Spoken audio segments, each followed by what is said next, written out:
今日神様が私たちにくださる聖書の箇所は、まずヨハネの福音書19章30節です。今日は2箇所がありますので、まずヨハネの福音書19章30節です。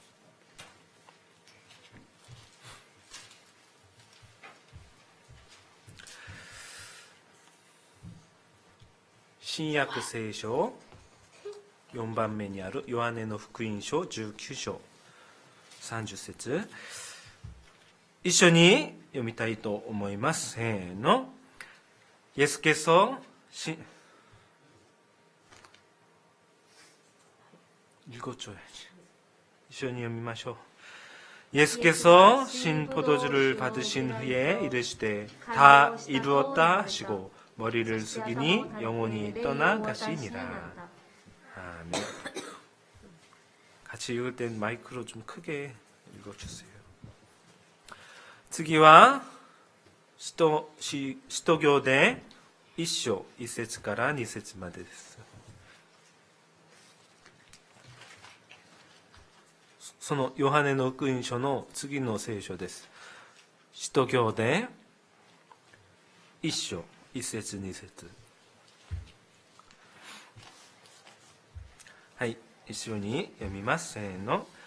데오빌로여, 내가 먼저 쓴 글에는 무릇 예수께서 행하시며 가르치시기를 시작하심부터 그가 택하신 사도들에게 성령으로 명하시고 승천하신 날까지의 일을 기록하였노라.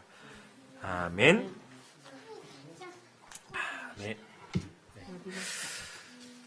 이에스와 그리스도 私は神の子すべての問題は終わり。アメン。アメン。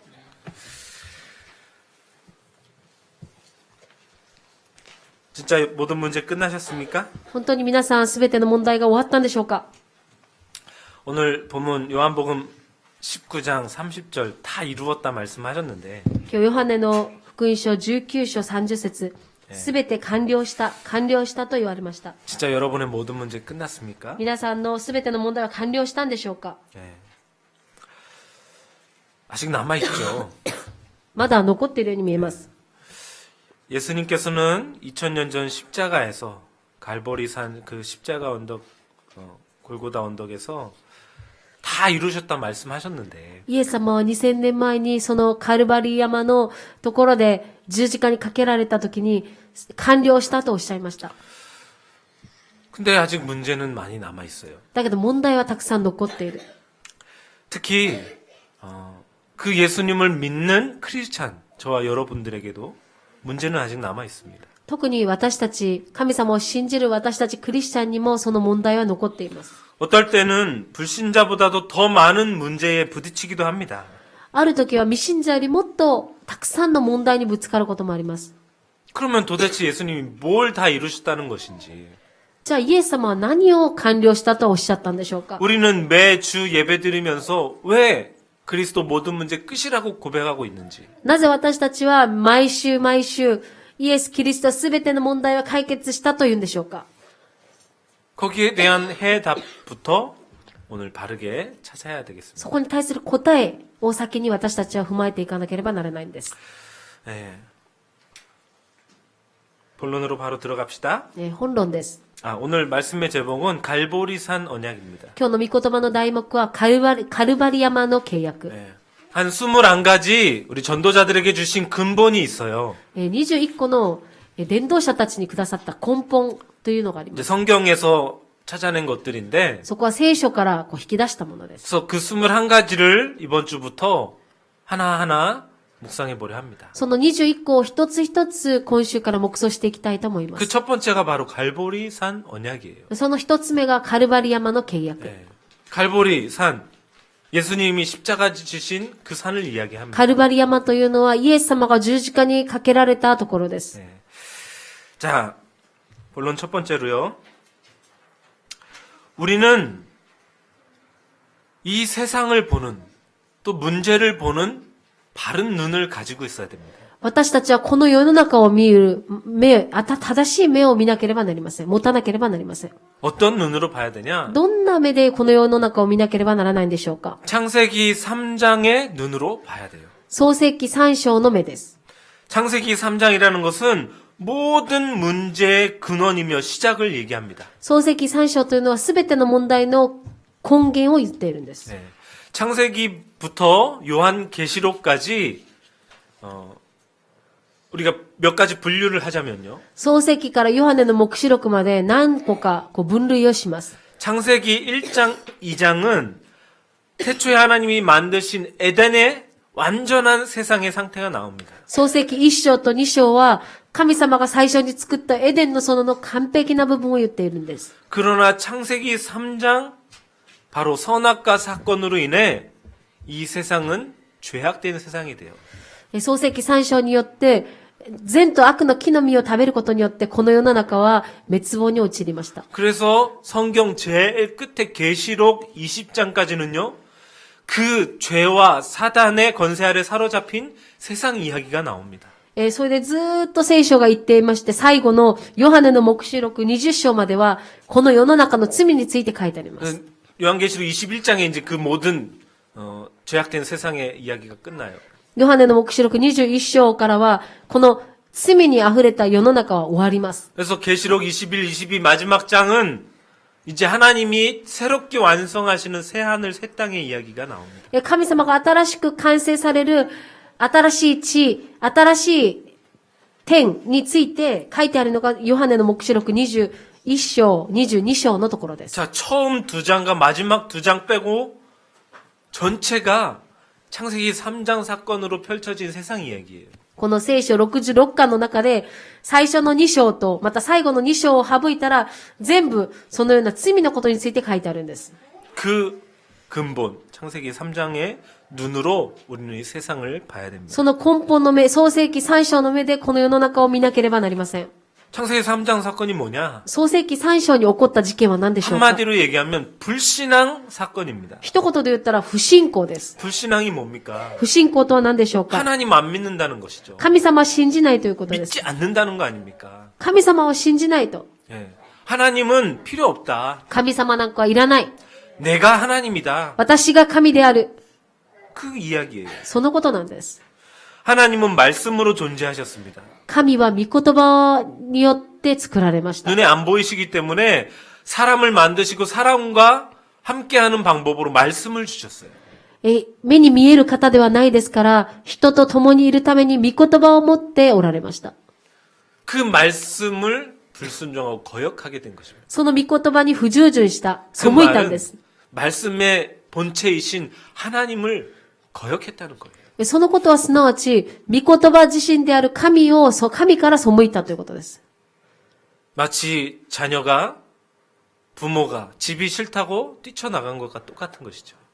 まるでそれは子供が自分の家が嫌だと言って家出をしたようなことと同じです。 결국 하나님과 단절되게 되었습니다. 結局、人と神は断絶してしまいました。 그것을 영적인 사망이라고 얘기해요. それを霊的な死だと言っていま 왜? す。 인간은 영적 존재로 지어졌는데 なぜなら、霊的な存在として人間は作られた。 영이신 하나님과 분리됐기 때문에 霊的な神と分離してしまったからです。 그래서 영적으로 사망하게 된 것입니다. そして霊的に死んでしまいました。 자, 그뿐만이 아니라 창세기 3장 사건은 뭐냐? それだけではなく、創世記3章の事件は何でしょうか。 사탄, 마귀의 등장으로 인해 온 인류의 저주, 재앙이 들어오게 된 것입니다. サタン、悪魔の登場によって全人類に災いが来たんです。 네. 지금 이 세상이 왜 이렇게 혼란한 시대, 그리고 재앙이 끊이지 않는 시대가 되었습니다. なぜこの世の中がこんなに混沌で、そして災いが限りないんでしょうか。 그 근본이 하나님을 떠나서이고 その根本が神から離れてしまったか 그 ら。 배후에는 사탄, 마귀라는 존재가 있기 때문입니다. その背後にはサタン、悪魔という存在がいるからです。 이 존재는 영적 존재예요. この存在は霊的な存在です。 눈에 안 보입니다. 目に見えません。 그러나 사람들은 어쩌죠? だけど人々はどうでしょうか。 눈에 보이는 것만 믿으려 합니다. 目に見えるものだけを追いかけます。 내가 보고 듣고 경험한 것만을 믿게 되었어요. 私が信じてまた経験したことだけを信じるようになっています。 그러니까 눈에 안 보이는 마귀에게 속을 수밖에 없고 끊임없이 저주재앙 속에 있을 수밖에 없습니다. だから目に見えない悪魔サタンに騙されるしかありません。そして呪いと災いの中に陥るしかありません。 히브리서 2장 15절에 뭐라고 얘기하냐? ヘブライ書2章15節には 죽기를 무서워함으로 한평생 매어 종로로 탄다 그랬습니다. 一生涯死の恐怖につながれて奴隷となっていた人々。 여러분 사실 우리가 살아가는 게 아니지 않습니까? 正直私たちは、何か生きていくという状態ではありません。 죽어가고 있는 것입니다. 死んでいくという表現のが合っていると思います。 죽음의 날이 가까워져 가고 있어요. 死に向かってその死の定められた日に今近づいていっている状態です。 뭐 정확히 얘기하면 산다는 것보다 죽어간다는 말이 맞는 거죠. 正しく言えば生きていくよりも死んでいくという表現の方が正しいと思います。 그러다 보니 사람들이 어떻습니까? だから人々はどうでしょうか？ 조금이라도 더 건강하게 오래 살기 위해 몸부림칩니다. 人々はもっと健康に生きようと思ってもがいています。 그리고 죽음 이후에 뭐가 있을지 아무도 몰라요. そして死後の世界について誰も知りません。 그래서 더 두려운 것입니다. だからもっと恐れが生じるんです。 그래서 그 죽기를 두려워함으로 한평생 매어 종로를 탄다라고 성경은 얘기해요. 一生涯死の恐怖につながれて奴隷となっていた人々を解放してくださるためでしたと。 성경은 말합니다. 聖書は言います。 한 번 죽는 것은 정해져 있고 一度死ぬことは定められてい 그 る。 후에는 심판이 있다. その後は、審判、戒めがある。 영이 죽은 자, 바로 하나님을 만나지 못한 자는 영원한 사망, 지옥으로 가게 되는 거예요. 魂が死んでいる者、すなわち、誠の神に出会えない人は永遠の地獄に落ちるしかありません。 창세기 6장 3절에 보면요. 創世記6章3節 하나님이 이렇게 말씀하세요. 神はこのように言いました。 내가 다시는 내 영이 사람과 함께 하지 않을 것인데 사람들이 육체가 되었기 때문이다. 私の霊は永久には人のうちにはとどまらないであろう。それは人が肉に過ぎないからだ。 예. 자, 창세기 3장이 뭐라고요? 創世記3章が何でしょうか？ 세 가지 얘기했습니다. 3つです。 하나님을 불순종한 것. 神に不従順したこと。 그래서 영적인 사망을 맞은 것. そして霊的な死に陥ったこと。 그것을 죄라고 얘기하고요. それを罪と言います。 그리고 그 하나님과 인간 사이에 죄를 심어다 준 장본인이 있는데 마귀 사탄이라고 얘기합니다. 人と人間の神と人間の間に、罪をもたらしたものが、神の人間に罪をもたらしたものがある。そのもたらしたものがサタンである。 그 사탄 마귀에 의해 모든 저주 재앙이 들어오게 되었습니다. そのサタン悪魔によってすべての呪い、災いがやってきたんです。 이것이 근본 문제예요. それが根本問題です。 그 결과로 온 게 무엇이냐? その結果としてきたのは何でしょうか？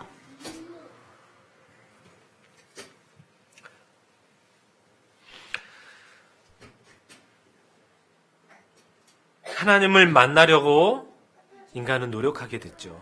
神に会おうとして人間は努力します。 아무리 미개한 족속이라도요. 종교라는 걸 가지고 있습니다. どれほど、知識のない種族だとしても、宗教というのを持っています。 하나님이라는 존재를 찾고자 우상 숭배를 합니다. 神という存在が誰なのか探し求めて偶像崇拝をするんです。 예. 하다못해 돌이나 나무 그런 자연을 보고 절하기도 합니다. 石や木や自然を見て拝みます。 어떤 사람들은 동물, 짐승을 향해 절하기도 합니다. ある人は動物に向かってそうします。 어떤 사람들은 본인들 손으로 사람들 손으로 지어놓은 형상에다가 절을 하기도 합니다. ある人は自分たちで作ったその彫刻を持ってそれで拝みます。 왜? なぜでしょうか？ 눈에 보여야 믿게 되니까. 目に見えるから信じることができると思うからです。 영이 죽어있기 때문에. 魂が死んでいるからです。 육신만 남아있기 때문에. 肉体だけが残っているからです。 하나님은 말씀하시죠. 아무 형상이든지 만들어 섬기지 말라 그러셨습니다. 神はおっしゃいました。どんな形をも持って拝んではならない。 그러나 사람들은요. 영이 어두워졌기 때문에 이 세상의 풍속을 쫓아 아무거나 다 믿고 섬기는 것입니다. だけど世の人々は霊的に死んでしまったので、また疎くなってしまったので、この世の中のすべてのものをこう偶像として拝みます。 에베소서 2장 2절 3절에 뭐라 그러냐? エペソ2章2節から3節 우리가 죽었던 상태 가운데서 세상의 풍조를 따르고 있는데 그 공중을 권세를 잡은 자가 분명히 있다. その頃それらの罪の中にあって、この世の流れに従い、空中の権威を持つ支配者として、今も不従順の子らの中に働いている霊に従って歩んでいました。 그래서 우리도 전에 다 이 세상 풍속 가운데서 육체의 욕심을 따라서 지내게 되었다라고 3절에 얘기하죠. また3節には、私たちも皆かつては不従順の子らの中にあって、自分の肉の欲の中に生き、肉と心の望むままを行い、他の人たちと同じように生まれながら見怒りを受けるべき子らでした。 네. 영은 죽고 육만 남았어요. 육신을 쫓아 사는 것입니다. 霊は死んでしまい、肉だけが残っているから、その肉に従っていくん 그 です。 육체를 쫓아 사는 걸 골로새서 3장 5절에는 이렇게 표현합니다. その肉の望むままを生きること、それをコロサイ3章5節に言っています。 땅에 있는 지체를 죽이라. 곧 음란과 부정과 사욕과 악한 정욕이다. 地上の体の諸部分、すなわち不貧困、汚れ、情欲、悪い欲、そしてむさぼり。 네. 그래서 탐욕, 무언가를 탐하는 그것이 곧 우상 숭배다라고 얘기해요. このむさぼりがこのまま、そのまま偶像礼拝なのですと書いてあります。 네. 그게 무슨 말이냐? それはどういうことでしょうか？ 하나님보다 더 사모하며 더 쫓아가고자 하는 그 모든 것이 곧 우상 숭배라는 것입니다. 神様よりもっと追いかけていって、もっと思い慕うこと、それが偶像崇拝である。 우상 숭배하면 어떻게 됩니까? 偶像崇拝すればどうなるんでしょうか？ 하나님이 심판하시겠다 그랬어요. 神様が戒めるとおっしゃいました。 문제를 당하게 됩니다. 어려움을 당하게 됩니다. 災いが来るということです。 그럼 우상 숭배 안 하면 어떻게 됩니까? じゃあ偶像崇拝しなければどうなるんでしょうか？ 마음이 불안하죠. もう心が不安で不安で、恐れが生じます。 그리고 사탄이 역사하기 때문에 또 멸망 가운데 빠집니다. またサタンが働くので滅亡の中に落ちるしかありません。 제가 한국에 있을 때 무속 사역이나 이 굿하는 데를 많이 다녀봤어요. 私は韓国にいた時に、占い師のところによく伝道に行きました。 한 번 와가지고 빌어본 사람은요 계속 올 수밖에 없게 돼 있습니다. 一度来た人はもうずっと続いてくるんですね。 일시적인 해답이 있기 때문에 なぜなら一時的な答えを与えてくれるからです。 굿 일본에도 있죠. 이 굿하는 거. 日本にもあると思いますけど、お祓いですね。 네. 그 액수가 점점 커집니다. そのお祓いの額がだんだん上がっていきます。 처음에 좀 문제가 해결되는 듯해요. 그러다 사- 더 큰 문제가 오고. 最初は何か解決したように見えました。だけどもっと大きな問題がや 그럼 ってく 그 る。 더 큰 문제를 해결하려고 더 큰 돈을 들여 굿을 하고. そのもっと大きな問題を解決するためにもっとお金をかけてお祓いをする。 잘 되는가 싶으면 나중에 또 더 큰 문제 또 찾아옵니다. そしてまた、うまいこといくように見えますけれども、また災いが来ます。 그러면 처음에 100만 원, 500만 원 하던 게 1000만 원, 2000만 원 이렇게 올라가는 거예요. 最初10万円、20万円お祓いをしたならば後ではもう100万とか200万単位に上がります。 그런 사람을 봤다니까요. そういう人を見ました。 종교 생활이죠. 宗教生活です。 결국 마음과 정신은 더 병들어가게 돼 있습니다. 結局、心と体はどんどん病に陥っていきます。 육신도 병들게 돼 있죠. また肉体もそうです。 느닷없는 사고를 당하기도 합니다. また不意の思いもよらない事故に遭います。 또는 여러 가지 질병에 시달리기도. またいろんな病に陥ります。 요즘 왜 이렇게 불이 나가지고 죽는 사람이 많습니까? もうここ最近なぜそんな火事が起こって、亡くなっている人がたくさんいるんでしょうか。 뉴욕도, 한국도, 일본도. ニューヨークも韓国も日本も。 네. 겨울이라 이제 점점 한파가 막 심해져서 불을 많이 떼다 보니까 사고도 날 수는 있겠지만 もちろん冬だから寒いからといって火を起こしていろんな事故に遭う確率は高いですけれども、 그러나 더 점점 그런 사고가 많아진다니까요. だんだんそのような事故は増えています。 이것을 우리는 창세기 3장 눈으로 보지 않으면 안 돼요. これを私たちは創世記3章の目で見なければなりません。 일부러 불을 지르기도 합니다. またわざと火を放火をしたりもします。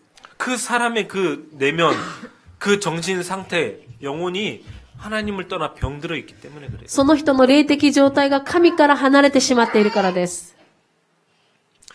개인적으로 그런 시달림 속에 있기도 하지만 가정에도 여러 가지 문제가 찾아오고요. そのような個人的な問題もありますし、また家庭にも問題がやってきます。 후대에도 문제가 찾아오게 됩니다. 後代にも問題がやってきます。 또 미래에 대한 두려움도 찾아오고요. また未来に対する恐れも出てきます。 이게 다 창세기 3장 사건 때문이라니까요. これが創世記3章のその問題の以降なんです。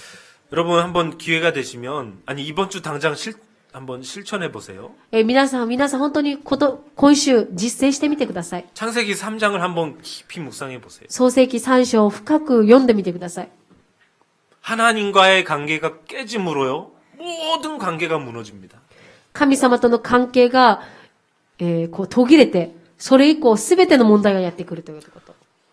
아담에게 너 왜 그렇게 했냐? 왜 먹었냐? 하니까 あなた、アダムに言いました。あなたはなぜそんなことをしたのかと。 하나님이 만들어준 여자가 먹게 해서 먹었습니다. 神様が作ってくださったあの女のせいですと。 이미 하나님과 관계가 깨진 거죠. もうすでに神様との関係は崩れていました。 네. 그리고 자기 아내를 언제는 살 중에 살이요 뼈 중에 뼈라 그랬던 그 아내를 또 뭐라 하죠. 最初に作った時は、本当にあなたは私の骨の中の骨だと言っていたその妻を、妻のせいにするんですね。 네, 인간관계, 가족관계 모든 게 다 깨지는 겁니다. 結局、神から離れたことによって、夫婦関係も家庭の関係もすべて崩れていきました。 그리고 여자에게 네가 해산하는 고통을 크게 더할 것이다. あなたに、女性には言います。あなたには、子を産むときに、その苦しみを増させる。 자녀들 낳을 때 얼마나 고통스럽습니까? 子供を産むときどれほど痛いでしょうか。 자녀가 넷이라도 저는 한 번도 낳아보진 않아가지고 모르지만 私は子供が4人いますけれども、実際産んでみてはいません。 힘들다 그래요. もう本当に苦しかったと思います。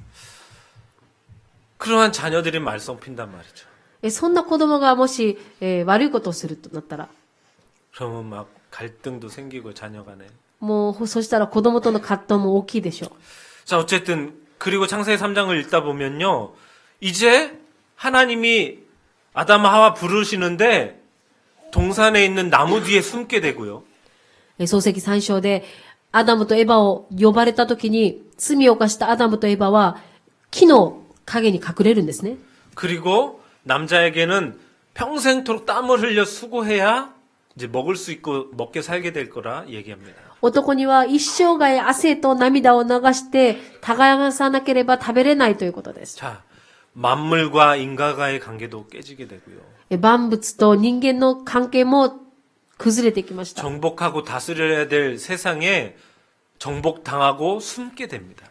征服しなければならないところに、その世の中に、また飲み込まれてしまっていくんです。 한번 깊이 창세기 3장을 묵상해 보시라니. 皆さん、創世記3章を深く読んでみてください。 자, 결국 이 모든 문제는 하나님 떠나서 온 거예요.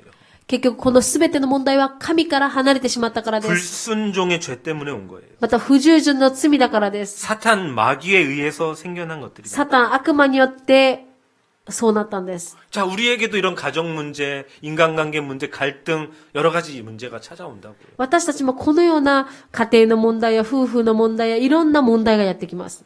예수님 믿고 구원 받았음에도 온다니까요. イエス様を信じて救われたにもかかわらず、そのような問題がやってきます。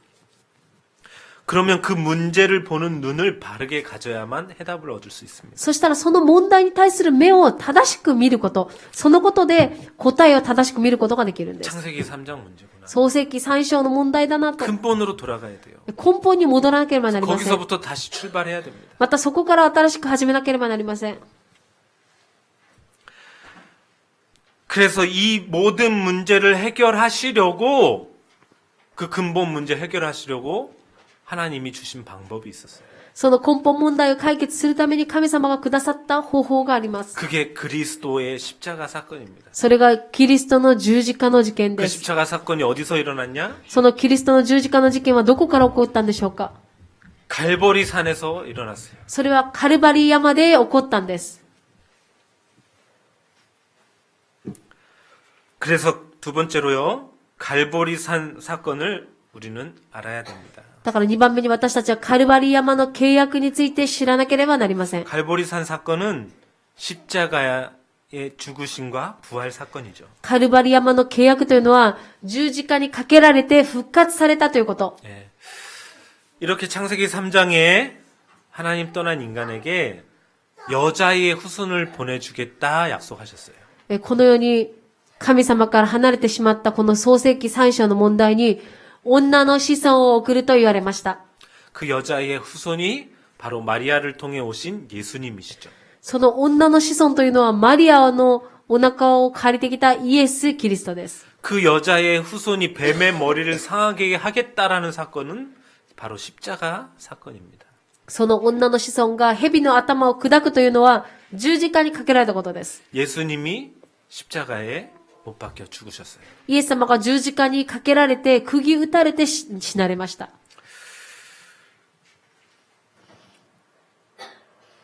로마서 3장 23절에 모든 사람이 죄를 범했다.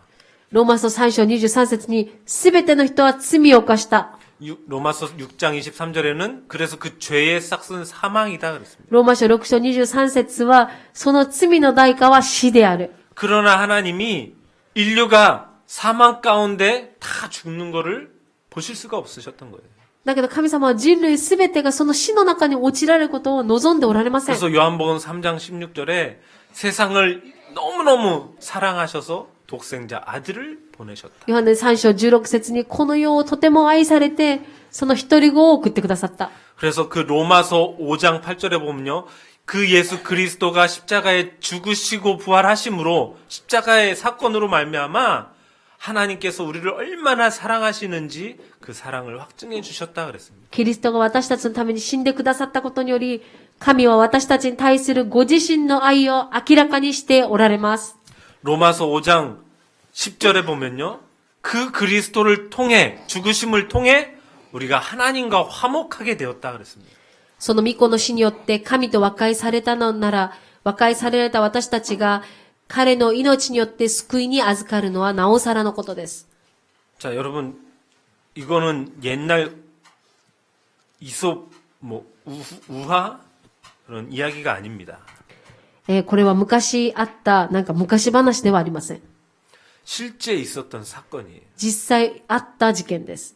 예수님이 십자가에 죽으신 사건. イエス様が十字架にかけられ亡くなられたこと。 왜 죽으셨습니까? なぜでしょうか？なぜ死んだんでしょうか？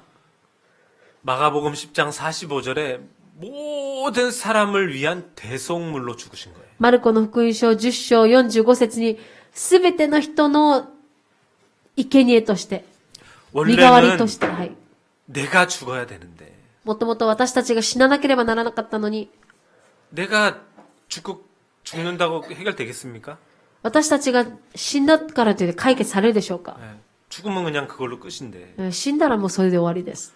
그래서 하나님이 우리를 살리시려고 하나님 자신이 죽으신 거예요. 神が私たちを生かされるために、生かすために、神自身が十字架にかけられた。 죽으셨을 뿐만 아니라 3일 후에 살아나셨습니다. 死んだだけではなく3日目に蘇られたんです。 고린도전서 15장 3절 4절에 성경대로 죽으시고 성경대로 부활하셨다라고 기록하고 있습니다. 第一コリント15章54節に、聖書に書いてある通りに死なれ、そして生き返られた。 15장 3절 4절에 있었습니다. 15章5節に書いてあります。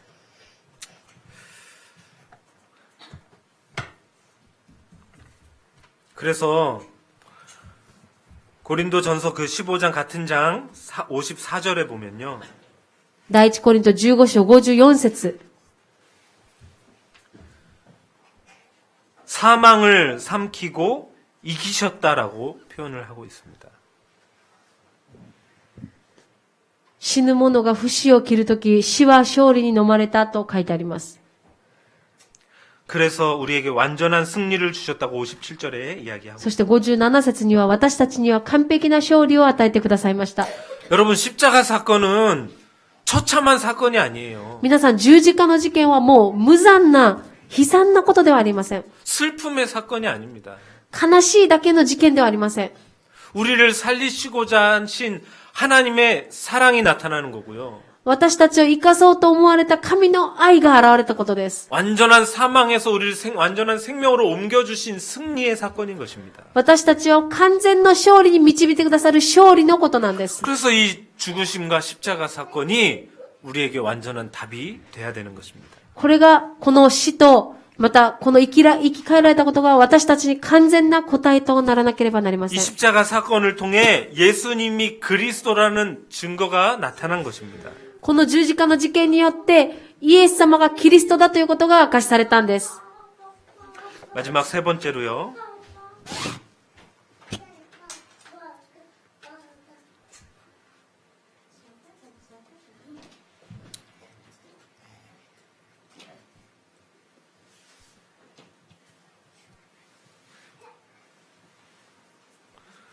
사이고노 3番目です。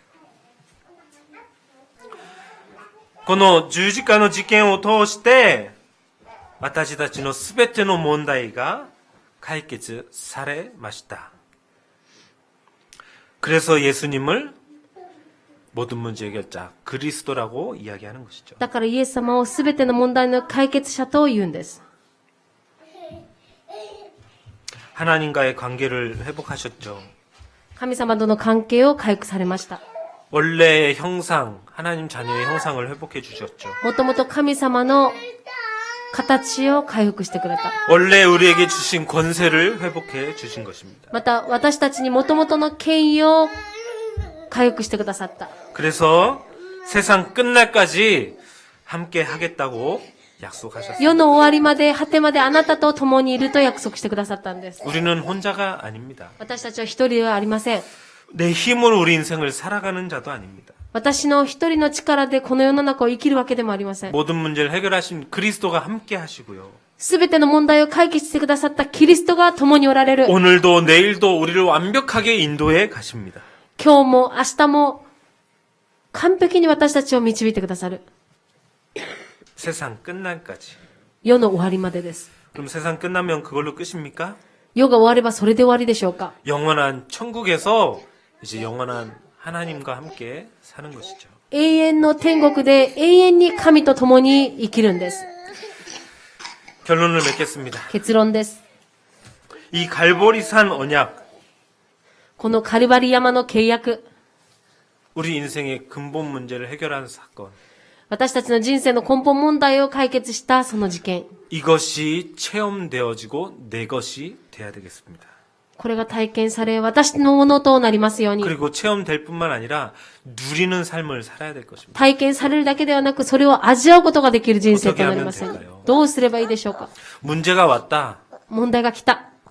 그럼 문제 속에 빠지지 마세요. 問題が来た時にそれに問題にはまらないでください。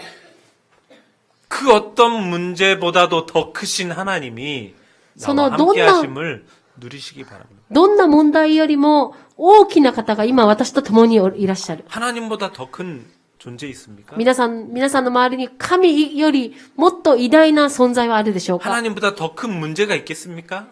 神よりもっと大きな問題はあるでしょうか。 없습니다. ありません。 그 하나님이 나와 함께 하십니다. その神様が私と共におられます。 임마누엘을 고백하세요. だからインマヌエルを告白してください。 왜 예수가 그리스도십니까? なぜイエスがキリストなんで 왜 しょうか。 그리스도가 모든 문제 해결자이십니까? なぜイエス・キリストが全ての問題の解決者なんでしょうか。 이 하나님을 만나는 유일한 길이 예수 그리스도밖에 없기 때문에 그래요. その神に出会う道が唯一イエス・キリストしかないからです。 날마다 그것을 고백하시기 바랍니다. それを毎日告白することができますように。 매일 그리스도로 답을 얻고 毎日キリストによって答えを出し、 나에게 있는 문제 속에 그리스도로 고백해서 해결받고 私の問題にあるキリストになってくださいと。 자 문제는 그대로 있다니까요. 問題はそのまま変わりません。 근데 그게 문제가 안 되는 거예요. だけどその問題が問題でない。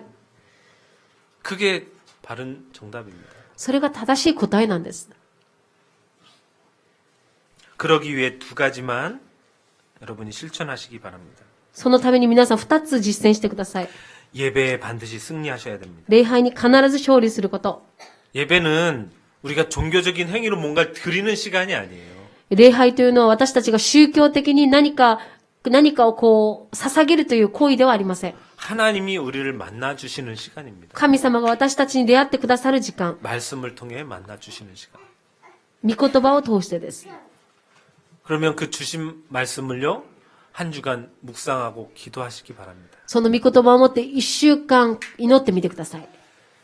우리는 하루 살아가면서 24시간 중에 단 5분도 하나님 생각 안 한다니까요. 私たちは24時間生きる中で、たったの5分でも神様を見上げていません。 그러니 어떻게 영적인 힘을 얻겠습니까? どのようにしてその霊的な力を得ることができ 어떻게 るでしょうか？ 문제를 넘어설 수 있겠습니까? どのようにしてその問題を乗り越えることができるでしょうか？ 그래서 예배의 승리, 礼拝に勝利すること。 말씀 묵상과 기도, そして御言葉の黙想と祈り。 성경에 승리한 모든 인물들이 이 두 가지에 승리한 사람들이었습니다. 聖書で勝利したすべての人がこの2つに勝利しました。 저와 여러분이 응답 속에 있기를 원합니다. 皆さんと私がこの答えの中に預かりますように。 이 짧은 시간 제가 다 얘기하기는 부족한데요. この短い時間に全部説明することは足りません。 네, 그래서 여러분이 오늘의 말씀을 여러분의 것으로 만드시길 바랍니다. 今日御言葉を通して皆さんのものとなりますように。 기도하겠습니다. お祈りします。 2000년 전 갈보리산 골고다 언덕에서 우리 인생의 모든 문제를 끝내주신 그리스도가 지금 나와 함께 계심을 믿습니다. 2000年前ゴルゴルダの山で全ての問題を完了してくださった主が私と共におられます。